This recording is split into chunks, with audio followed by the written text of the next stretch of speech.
आज बात करेंगे उस मुद्दे की जिस पर पूरे देश में बहस तेज हो चुकी है, E20 पेट्रोल। कोई कह रहा है कि इससे देश का फायदा होगा, तो कोई कह रहा है कि इससे गाड़ियों का इंजन खराब हो रहा है। आखिर सच्चाई क्या है?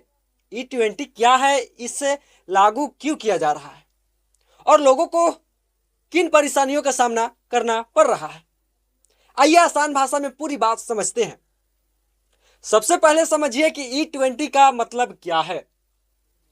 E20 यानी ऐसे पेट्रोल जिसमें 20% इथेनॉल और 80% सामान्य पेट्रोल मिला होता है।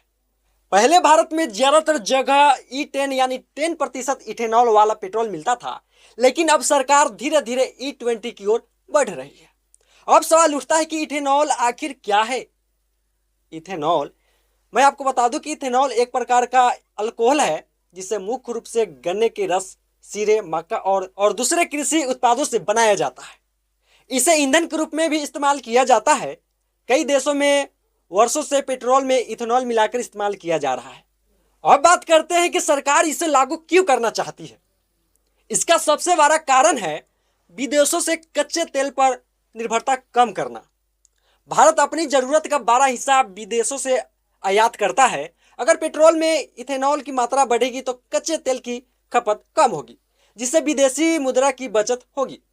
दूसरा बड़ा कारण है कि प्रदूषण कम करना। सरकार का दावा है कि इथेनॉल मिश्रित ईंधन से कार्बन उत्सर्जन में कमी आती है।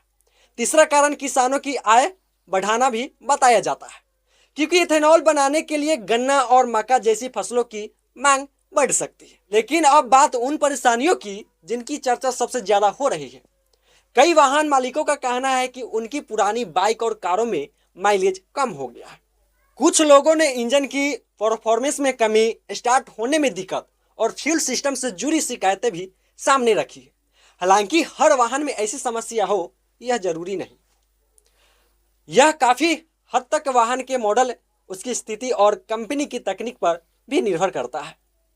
ऑटोमोबाइल कंपनियों का भी कहना है कि जिन वाहनों को E20 के हिसाब से डिजाइन नहीं किया गया है, उनमें लंबे समय तक लगातार E20 इस्तेमाल करने से कुछ पुर्जों पर अतिरिक्त असर पड़ सकता है। इसी वजह से अब कई कंपनियां E20 कंपैटिबल यानी E20 के लिए उपयुक्त इंजन वाले नए वाहन बाजार में ला रही है। सरकार की ओर से यह भी कहा गया है कि नई गाड़ियों को E20 के अनुरूप में तैयार किया जा रहा है और इस बदलाव को चरणबद्ध तरीके से लागू किया जा रहा है ताकि लोगों को अचानक परेशानी का सामना न करना पड़े। अब सबसे बड़ा सवाल, क्या E20 अच्छा है या बुरा? इसका जवाब इतना सीधा नहीं है। देश की अर्थव्यवस्था, तेल आयात में कमी और पर्यावरण के नजरिए से सरकार इसे एक बड़ा कदम मान रही है। वहीं दूसरी ओर जिन लोगों के पास पुरानी गाड़ियां हैं, उनकी चिंताएं भी पूरी तरह गलत नहीं कही जा सकती। ऐसे वाहन मालिकों के लिए यह जरूरी है कि वे अपनी गाड़ी की निर्माता की सलाह देखें कि उनका मॉडल E20 ईंधन के लिए उपयुक्त है या नहीं। तो निष्कर्ष यही है कि E20 एक नई ईंधन नीति का हिस्सा है जिसका उद्देश्य देश को ऊर्जा के मामले में अधिक आत्मनिर्भर बनाना है। लेकिन किसी भी बड़े बदलाव की तरह इसके साथ चुनौतियां भी है। आने वाले समय में यह इस बात पर निर्भर करेगा कि सरकार, तेल कंपनियां और वाहन निर्माता मिलकर इन चुनौतियों का समाधान कितनी प्रभावी तरीके से करते हैं। फिलहाल आप इस पूरे मुद्दे को किसी अफवाह या अधूरी जानकारी के आधार पर नहीं, बल्कि तथ्य और अपनी गाड़ी की तकनीकी क्षमता को समझकर ही आके।